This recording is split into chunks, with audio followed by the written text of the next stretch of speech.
Universe, हाँ, universe actually में होता क्या है वो ध्यान से सुनिए।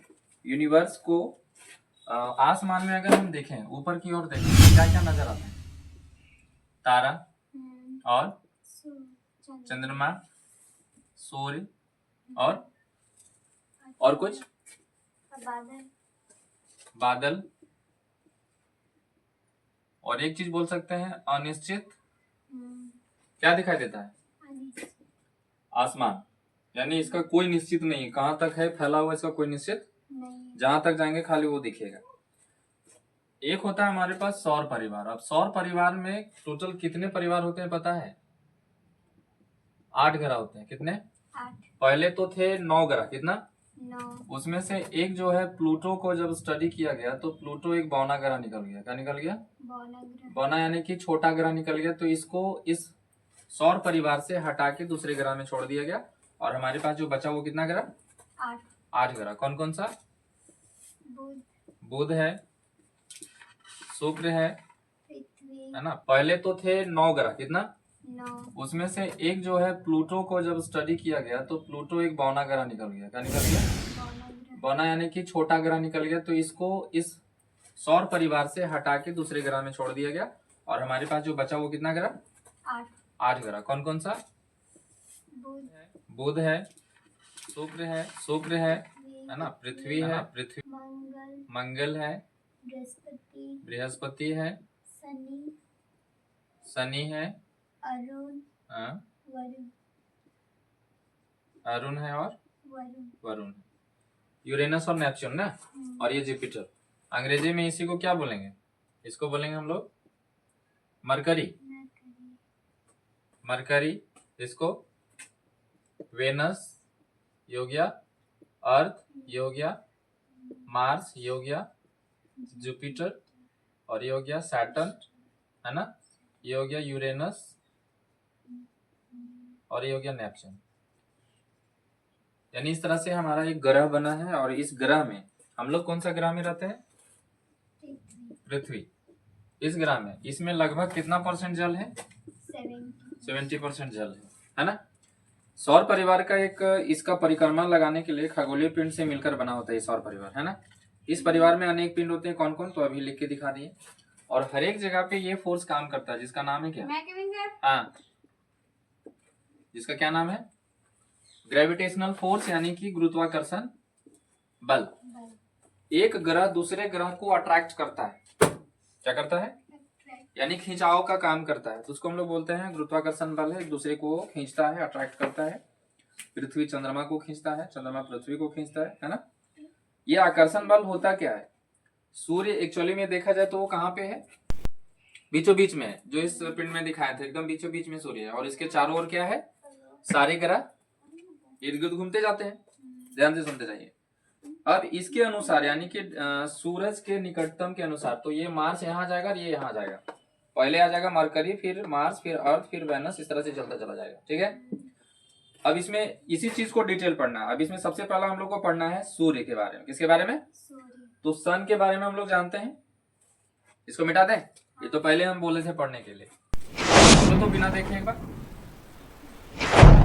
बार बिना देखे बोलो कौन कौन सा ग्रह है?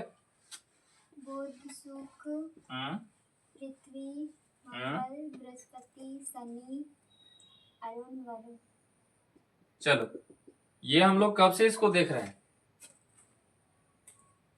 सूर्य को कब से देख रहे हैं और कब से जान रहे हैं? जब छोटे थे तब से। जब छोटा थे तब से। और तब से यही लो लगा हुआ है कि ये दिन में दिखता है और रात में कहाँ चला जाता है? अपना घर। अगर हाल फिलहाल पूजा के इसका छठ पूजा में कहाँ चल जाता है? कहाँ गुम हो जाता है? कहीं नहीं, हम लोग घूमते हैं। देखो, ब्रह्मांड को थोड़ा अच्छा से जानना पड़ेगा आपको। ठीक है। कुछ सीक्रेट कोड है जो यूनिवर्स अगर वो जान लेगा आदमी तो जो चाहेगा वो मिलेगा उसको, लेकिन टाइमिंग के अनुसार। क्या बोला जाता है? सूर्य जो है हमसे निकटतम तारा है। ये सूर्य को एक तरह से तारा बोला जाता है। क्या है ये? तारा। आसमान में अनेक तारा दिखता है ना, छोटा छोटा। उस तरीका से सूर्य जो है हमारे सामने का तारा है, इसलिए बड़ा दिखता है। आया बात समझ में? सूर्य क्या है? एक निकटतम तारा है। पृथ्वी का सबसे निकटतम तारा है कौन? सूर्य। अब इसलिए बड़ा दिखता है और बाकी तारा छोटा है। छोटा छोटा दिखता है। ध्यान इधर होना चाहिए। हमारे सौर परिवार के सभी ग्रहों के लिए सूर्य ऊष्मा और प्रकाश का काम करता है, यानी कि सारे ग्रह में ऊर्जा और ऊष्मा कौन देता है? सूर्य। सूर्य देता है। और सूर्य रहता कहाँ है? 8 ग्रह के बीच में रहता है। ठीक है, पृथ्वी से बहुत दूर है, लेकिन इसमें वह बिंदु जो है प्रतीत होता है। तारे दिन के समय क्यों नहीं दिखते हैं और तारे रात के समय में क्यों दिखते हैं? क्योंकि सूर्य का रोशनी जो है पूरा बिखेर देता है और रात के समय में तारा अपना रोशनी दिखाता है ना। सूर्य का अगर ऊपरी तापमान देखें, यानी ये सूर्य है और इसका खाली बाहरी तापमान देखें तो कितना है? 6000 डिग्री सेल्सियस है। कितना है? 6000 सेल्सियस। हाँ, इसमें एक गैस का संलयन होता है जिसको हम लोग बोलते हैं नाभिकीय संलयन। क्या बोलते हैं? नाभिकीय संलयन। यहाँ पे 2 गैस पाया जाता है। 10 क्लास ये आएगा तुम्हारे एग्जाम में। नाभिकीय संलयन होता क्या है? तो सूर्य के पास इतना गर्मी जो है कहां से पाया गया? ये दोनों गैस के अभिक्रिया के कारण। कौन कौन सा? हाइड्रोजन और हीलियम। ये दोनों गैस मिलता है और नाभिकीय संलयन का ही काम करता है। तो इसी के कारण सूर्य में क्या मिलता है?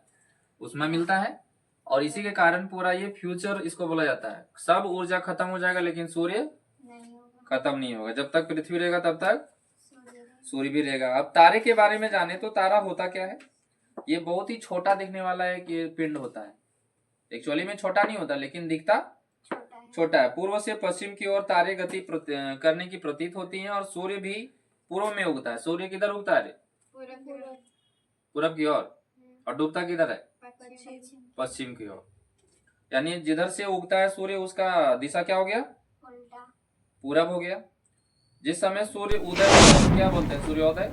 और जिस समय सूर्य अस्त होता है उसको क्या बोलते हैं? सूर्यास्त। ठीक है, अब बोला जा रहा है कि अब तेज चलती हवाओं में बस यात्रा करते रहते हैं तो वृक्ष जाते हुए प्रतीत होते हैं। जैसे मान लो गाड़ी में बैठे हुए हैं, अब लगेगा कि जैसे पेड़ भी चल रहा है। क्या चल रहा है? अच्छा, अगर आदमी खड़ा लगेगा कि आदमी भी चल रहा है। तो उसी तरीका से जैसे हम चलते हैं तो लगता है कि सूरज भी चल रहा है साथ साथ में। होता है? ऐसा क्यों प्रतीत होता है? बोलो। पृथ्वी घूमता है, क्योंकि पृथ्वी जो है पश्चिम से पूर्व की ओर घूमती है। बात समझ आ गया? पृथ्वी किधर से किधर घूमता है? पूरब से पश्चिम नहीं, पश्चिम से पूर्व दिशा की ओर घूमते हैं। हाँ, और तारे पूर्व से पश्चिम की ओर। आगे समझ में? जो पृथ्वी होता है वो किधर घूमता है? पश्चिम से पूरब की ओर। ये पश्चिम से पूरब की ओर। और जो तारा है वो पूरब से पश्चिम पश्चिम की ओर। इसलिए हर एक चीज देखना कि उल्टा उल्टा तुमको लगेगा। जैसे यहाँ हम लोग आगे जा रहे हैं तो ये इधर घूम रहा है तो देख लगता है क्या है वो? ये घूमता हुआ है ना, चलते हुए में दिख रहा है। ये हो गया हमारे पास तारा। तारा के बाद आता है तारामंडल। क्या आता है? तारामंडल। अब ये तारामंडल क्या है? इसको बोलते हैं अंग्रेजी में कॉन्स्टेलेशन। क्या बोलते हैं? कॉन्स्टेलेशन। अल्लाह नहीं रहे तो लोग करने ध्यान दिए हुए। ठीक है, बनाओ, जो नहीं बनेगा बताते हैं। कॉन्स्टेलेशन होता क्या है? तो तारों का समूह बन जाएगा। क्या बन जाएगा? तारों का समूह। देखो इस तरह से लगेगा जैसे कि कोई बियर है यानी कि भालू है। इस तरह से तारा यहाँ पे एक जगह पे समूह बना के रहेगा। 7 गो तारा एक जगह रहता है, उसको बोलते हैं हम लोग सप्त ऋषि, यानी 7 गो ऋषि है ना। ध्रुव तारा भी रहता है।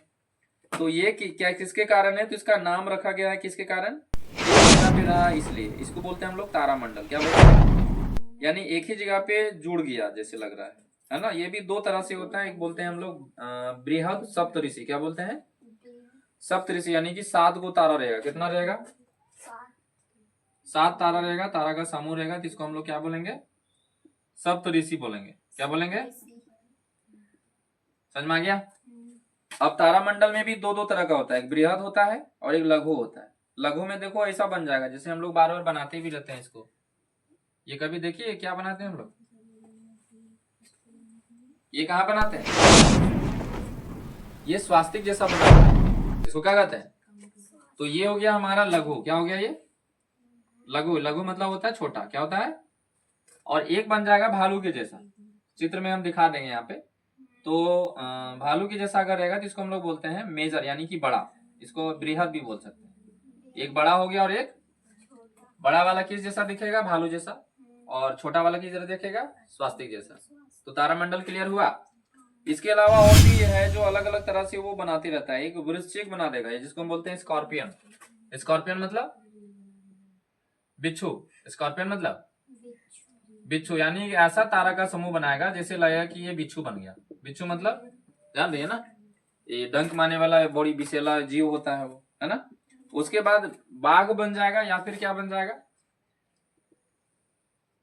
क्या बन जाएगा, टाइगर बन जाएगा, यानी कि हिरन बन जाएगा, फिर डियर और टाइगर, ये कोई भी बना सकता है, ठीक है। उसके बाद आते हैं हम लोग चंद्रमा। तो पहले इतना एक बार पढ़ लो, ठीक है। चांद के बारे में भी हम बताएंगे फिर। एक बार पढ़ो तो चंद्रमा के बारे में।